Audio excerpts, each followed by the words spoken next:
정광훈 목사 얘기가 나와서 윤석열 전 대통령 같은 경우는 정광훈 목사 집회를 통해서 우리 국민의힘 김문수 후보에게 힘을 몰아달라고 호소를 했습니다.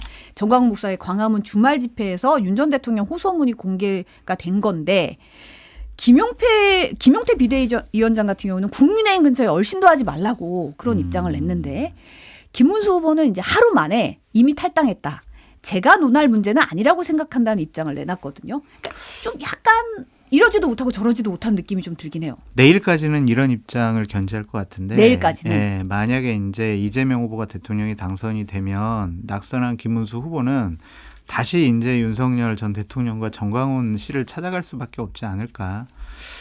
지금은 선거를 앞두고 그래도 좀 합리적인 중도나 보수 측의 지지자들을 나에게 투표하게 만들어야 되겠다. 그런 생각 때문에 이렇게 좀 연기하는 것처럼 보여지는데 이렇게 본인은 말로는 논의할 문제가 아니라고 하지만 지금까지 해온 메시지라든지 입장이라든지 행동들을 보면 윤석열 전 대통령과 완전히 결별했다거나 뭐 이제 관계없는 사이라고 보기는 어려운 것 같습니다. 그래서 이게 뭐 이렇게 뭐 또 해명한다고 해가지고 뭐 선거에 큰 도움이 될까 그런 생각이 들고 지금까지 뭐 해온 여러 가지 주옥 같은 말들이 있잖아요.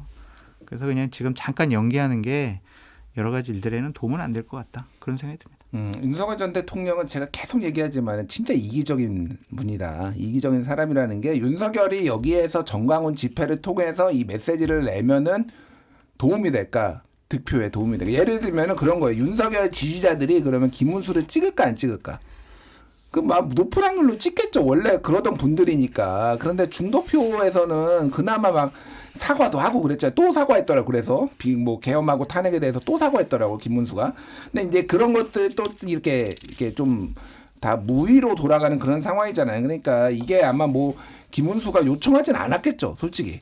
그냥 윤석열이 그냥 본인이 존재감 드러내기 위해서 이렇게 한 거잖아요. 그러니까 정말 이기적인 사람이라는 생각이 들고 저도 이제 국힘의 상황은 대선 이후에는 이렇게 그러니까 이 김문수 친유는 김문수를 버릴 겁니다. 일단은 그 단일화 한덕수하고의 단일화 과정에서 학을 떼가지고 친유는 김문수랑 이렇게 뭐 손을 잡고 더 할 수는 없는 상황이 되니까 김문수는 갈 데가 이제 정광훈한테밖에 없어요. 정광훈 류 아니면은 윤석열이랑 손잡고 이렇게 부정선거 음모론 비슷한 거 이런 거 또 얘기하면서 다시 이렇게 갈 수밖에 없는 상황이니까 밑자락을 좀 깔고 있는 상황인 것 같아요. 그래서 결국은 친윤이 이제 당권 싸움이 굉장히 재밌겠다. 뭐 나중에 얘기할 기회가 있겠지만은 한동훈이 한 축이 나오고 김문수가 한 축이 나오고 친윤이 미는 누군가가 또 한 축이 나오고 그래가지고 당권 싸움이 굉장히 흥미롭게 가겠다 이 생각이 듭니다. 아니 그 하나 힌트나 뭐 지금 국민의힘 쪽에서 계획하고 있는 거를 좀 말씀을 드리면 네. 소문이 있어요.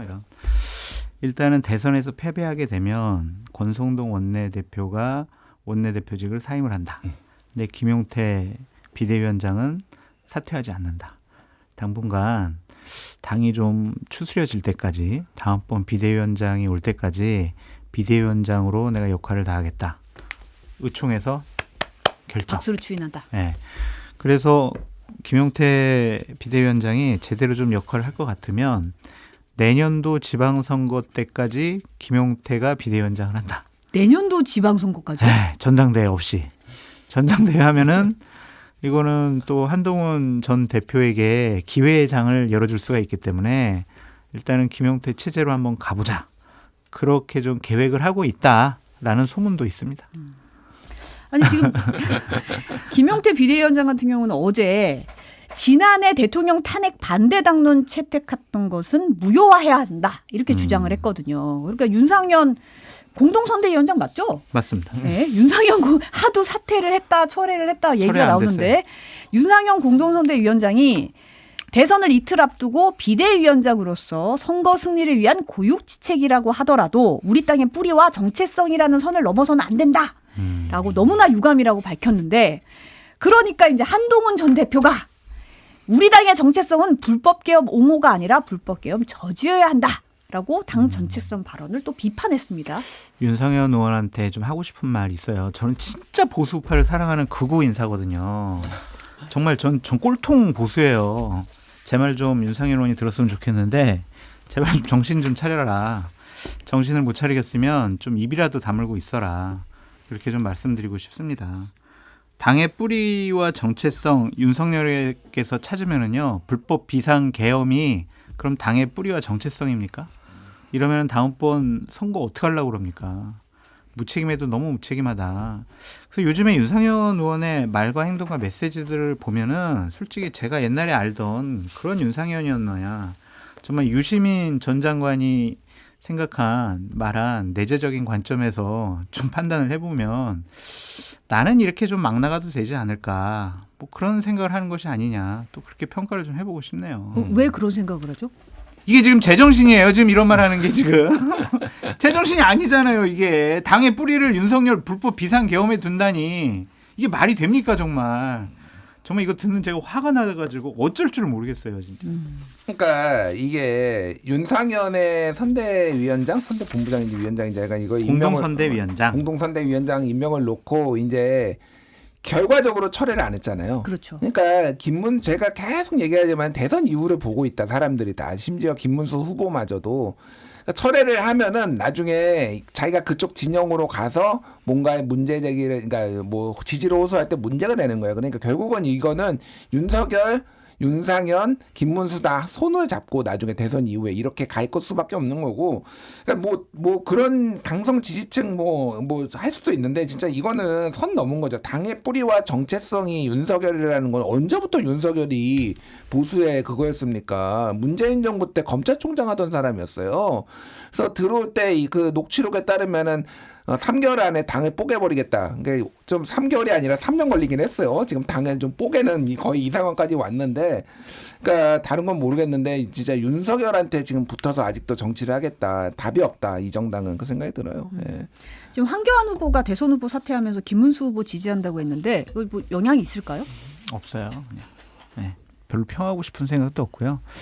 황교안 전 총리 같은 경우에는 부정선거론자잖아요. 그런데 이제 부정선거론자가 계속 이렇게 대선 활동을 하게 되면 어쨌든 보수 우파가 손가락질 당할 가능성도 있고 아마 국민의힘 지도부 쪽에서 아유 황 총리 그래도 한 표라도 더 보태야 되지 않겠습니까? 사전투표 끝났지만 좀 투표해가지고 우리 한 표라도 좀 끌어모읍시다. 그거에 좀 설득 당한 것이 아닌가라고 추측해 봅니다. 근데 황교안 후보는 좀 또 당을 만들겠다라는 거잖아요. 그렇죠. 창당을 선언했어요. 창당은 그러니까 내가 처음 봤는데 뭐 단일화든 뭐든 후보 사퇴를 하면서 창당해야겠다라는 분을 제가 한 30년 보면서 처음 봤습니다. 그러니까 이게 근데 저는 설득된 게 있어요. 황교안한테 설득된 게 뭐냐면은 황교안의 지지자는 부정선거를 강하게 의심하는 분들이기 때문에 사전투표를 안 했어 대부분. 그래서 본투표에 대부분 기다리고 있기 때문에 내가 사퇴를 하면은 도움이 될 거야. 그거는 약간 논리적으로 좀 이해가 되네요. 그래서 대부분 한 이 황교안 지지자의 90% 이상은 다 본투표에 할 거예요. 그리고 높은 확률로 김문수를 찍을 확률이 있기 때문에 저는 한 0.2% 포인트 정도 김문수 지지율이 올라가는데 영향을 주지 않을까 그 생각은 해요. 단일화하면. 근데 이제 지금 지지율 격차가 10에서 15% 포인트 차가 나기 때문에 대세는 영향이 없지만 어쨌든 설득됐어. 약간 황교안 얘기를 들으면서 그 생각이 들었습니다. 예. 대선 막바지에 이제 뭐 이런저런 얘기가 나오는데 이런 아주 김문수 후보가 주말 유세 현장에서 사회복지사인 자신의 딸과 사위 결혼 과정 얘기하면서 고 이건희 회장의 딸을 언급했어요. 판사, 변호사, 교수, 중매가 들어와도 딸이 마다했다. 좋은 사람하고 결혼하는 게 결혼이지. 자리 보고 돈 보고 결혼하는 건 소용없다. 이건희 회장 딸도 자기 좋아하는 사람 반대하니까 스스로 극단적 선택을 해버리지 않냐 이런 말을 했는데 이게 확인되지도 않은 이제 비극적인 남의 가정사를 이런 식으로 소재로 삼는 게 맞냐 이런 비판이 나오더라고요. 김문수 후보 따님이 결혼한 거는 미담이죠. 정말 지인과 친척 좀 뭐 소수의 인원들만 모여가지고 축의금도 안 받고 치렀다라는 것 그리고 사회복지사 활동을 한다라는 건 상당히 좀 인정받아야 될 부분인데 그러면 그것만 자랑하면 되거든요. 왜 또 다른 분의 비극적인 일까지도 끄집어내가지고 비교 우위의 그런 모습을 보여주고 싶어 했을까? 좀 이게 현장에 가면은요 지지자들이 막 저를 보고 환호를 하잖아요. 본인을 보고 그러면은 문득문득 막 이제 여러 가지 얘기들이 나오는 거예요. 감정이 이제 여러 가지 복받쳐가지고 안 해도 될 말을 하는 것. 그게 문제가 말실수를 하지 말아라. 선거판 막판 갈수록 이 구설수에 오르지 않아야 된다. 그렇게 하는데 이게 못 막아요. 이게. 그래서 김문수 후보가 이 이건희 회장 따님 뭐 이런 부분 또 그쪽 가족분들도 아직 계시잖아요. 이거 어느 정도 좀 사과에 말씀을 하시는 것이 좋을 것 같다라는 생각이 듭니다. 그러니까 이게 아주 대통령이 되겠다라는 분들은 이제 특정 중거 집단에 기반해서 너무 오랫동안 활동을 하면은 걸러지지 않는 부분들이 있는 거죠. 그러니까 예를 들면은 선거 시작하자마자 이제 배현진 의원한테 미스 가락시장 얘기했잖아요. 그러니까 나쁜 의도가 아니었어요. 잊어버리고 있었는데 그걸 또 그러니까 여기 제가 말한 건 뭐냐면은 그분의 김문수 후보의 그런 어떤 이력이나 그런 거에는 그리고 그 삶의 궤적에서는 덕담이었을 수도 있어요. 그러니까 근데 이게 안 맞잖아요. 그러니까 요즘 사람들이 보기엔 특히 안 맞잖아요. 이준석 후보가 얘기했던 그 논란의 그 발언도 그들의 중거 집단 내에서는 크게 문제가 안 될 수도 있는 거예요. 그러니까 사실을 얘기하는 건데 그들의 주장에 따르면은 근데 이거를 국민 전체로 봐야 된다. 그러니까 이게 어려운 거예요. 그러니까 사실 이게 하나하나가 지금 학습되는 과정이다 저는 보고 있고 그래서 이거 말씀하신 대로 이게 확인이 안 된 거예요. 공식적으로 저도 이때 당시에 많은 찌라시 재벌가에 누구랑 사귀었는데 안 됐네 이런 거를 받아봤지만은 그거를 제가 한 번도 얘기해 본 적이 없거든요. 이런 공개적인 방송에서 이거는 사담에서는 할 얘기인데 그냥 이제 막 나오는 거다. 그리고 김문수 후보가 어쨌든 자유통일당에 있을 때는 말을 막 하던 분이에요. 그러니까 이런 것들이 잘 걸러지지가 않는다. 그러니까 모르겠습니다. 이걸로 얼마나 표에 영향이 있을지는 모르겠는데 좀 이제 좀 대선 후보까지 하신 분이면 앞으로 어떤 정치 활동을 하실지 모르겠지만 좀 품격을 유지했으면 좋겠다 그 생각이 듭니다. 대선 유세 현장에서 유권자들이 이런 시대착오적인 발언을 듣고 참 혀를 차는 일이 좀 없었으면 한다 이런 마음이 좀 들고요. 지금 세계적인 주식 투자자인 짐 로저스 회장의 이제 이재명 대선 후보 지지 여부를 놓고 지금 진위 공방이 벌어지고 있어요. 로저스 회장이 이 후보에 대한 지지 선언한 적이 없다라는 언론 보도가 나오니까 국민의힘은 대국민 사기극이다 이렇게 비판을 했고 지지 선언문을 대독했던 김진향 한반도 평화경제회의 상임의장은 이 후보 지지는 사실이다. 이렇게 반박을 하면서 양측의 입장이 맞서고 있더라고요. 근데 이제 MBC에서 확인한 바로도 짐 로저스가 지지 의사를 밝혔는지 여부에 대해서는 어떤 후보자에 대해서도 의견을 표명한 적은 없다고 밝혔다는 점 말씀을 드립니다. 근데 이 사람이 지지 선언을 하면 이재명 후보의 득표율이 훨씬 더 올라가고 지지 선언 안 하면은 좀 덜 올라가고 이럽니까? 이게 뭐가 중요한지 모르겠지만 어쨌든 이재명 후보의 선거를 돕고 싶어하는 분들의 과잉 충성 의식이 이런 데서 좀 발휘된 것이 아닌가 좀 그런 생각이 들고요.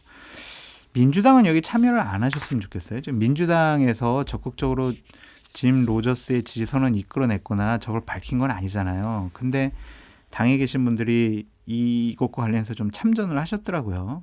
그래서 그럴 필요가 굳이 있을까 그런 생각이 듭니다. 이분이 기억하시는 분은 기억하시겠지만은 1998년 외환위기 때 98년이요? 김대중 대통령이 짐 로저스 만나가지고 외환위기 극복하고 협력하고 이런 거 했거든요. 그러니까 대충 보면 한 27년 전에 우리가 봤던 분이 워낙 유명한 분이 이거 찾아보니까 1942년생이시더라고요. 이제 80이 훌쩍 넘으신 분이라서 물론 아직도 부자고 아직도 영향력이 있겠지만은 그러니까 저도 뜬금없다고 생각이 들어요. 근데 이제 이게 개성공단의 재개를 바라는 분들이 주축이 돼서 이 김진양 상임의장도 제가 좀 아는 분이고 네. 그래서 그쪽에서 조금 뭔가 이제 이런 의사 타진을 해보고 근데 모호하게 답변을 했는데 그거를 긍정적 시그널로 보고 이렇게 좀 무리하게 한 거 아닌가 그런 생각이 들고 김대남 용산 전 행정관 같은 경우에도 이제 영입하려고 했잖아요. 이게 경쟁이 한번 붙기 시작하면은요 나도 뭔가 이렇게 공을 세워야지 이게 다음에 이제 다음 정권에서 뭐라도 할 수 있다 이런 것들이 좀 많이 이렇게 오버하는 일들이 좀 있는 것 같아요. 그래서 모르겠습니다. 진실은 모르겠는데 짐 로저스가 굳이 이재명 후보를 남의 나라 이재명 후보를 알든 모르든 남의 나라 대선에 굳이 끼어들 만한 이유가 있을까 그 생각이 들어요 솔직히. 그러니까 공세우려고 한 건데 이런 거 안 해도 이재명 후보 당선되고 또 격차를 크게 이기는 거 별로 큰 문제가 없을 것 같은데 왜 이렇게 무리하나 그런 생각도 듭니다. 지금 테리 공구님과 유니부시게님은 케니 로저스는 아는데 점점점 하셨어요. 그분이 나이가 더 많이 드시는 것 같은데 옛날에 네, 노래하시던 네, 가수 그죠 팝송. 가수죠. 네. 네, 아. 하시네요. 네. 마이클 잭슨도 옛날에 김대중 전 대통령 지지 선언했었는데요. 그때 후보 때. 마이클 지지 잭슨도 선언을 하지는 않았죠. 만난 않았나? 거 아닌가요? 제가 정확하게 기억이 안 나요. 정확하게 만나기도 했었고. 예, 예, 네. 예. 이재명 후보가 오늘 유튜브 김어준의 겸손한 힘들다 뉴스공장에서 제가 당하는 것은 정치인이 되기로 한 제 선택이니 견뎌내는데 죄 없는 자녀들 특히 아내와 가족에게 너무 미안하다. 제 아들들은 취직도 못하고 있다라는 얘기를 했더라고요. 원래 동네 건달도 가족은 건들지 않는다 이런 얘기하면서 뭐 이제 대통령의 아들들이 굉장히 어려운 삶을 그러니까 아직 뭐 대통령이 된 건 아니지만 어쨌든 예전의 사례들을 보면은 어디 기업이나 이런 데 취업해서 다니는 것도 굉장히 어려워요. 그러니까 그래 노무현 대통령 아들 노건호 씨가 그래서 그 LG에 아마 다니는 걸로 알고 있는데 대단하다. 사실은 그게 왜냐하면 계속 소환되고 뭐 되고 그런 거 아니에요. 그러니까 굉장히 어려우니까 오히려 약간 정치 브로커 같이 돈 받고 이런 일들이 있었잖아요. 그러니까 그래서 좀 불행하다. 뭐 어떤 정치인이 됐든 그 자녀들이 좀 불행한 일이 많은 것 같고 뭐 문재인 대통령 지금 딸도 뭐 여러 가지 수사도 받고 있고 그런 생각이 듭니다. 그래서 이거는 어쨌든 본인의 아들의 이동호 씨의 어떤 2022년에 이미 다 나왔던 얘기예요. 최근에 나왔던 도박을 했네. 그걸로 그러니까 그때 고발이 돼가지고 지금 다 이제 뭐 약식 명령으로 지난해 10월 31일에 이제 벌금 500만 원이 나온 거잖아요. 근데 다시 이게 소환이 되니까 아들에 대한 동정 여론 좀 안타까움은 좀 드러낸 이제 그런 것 같습니다.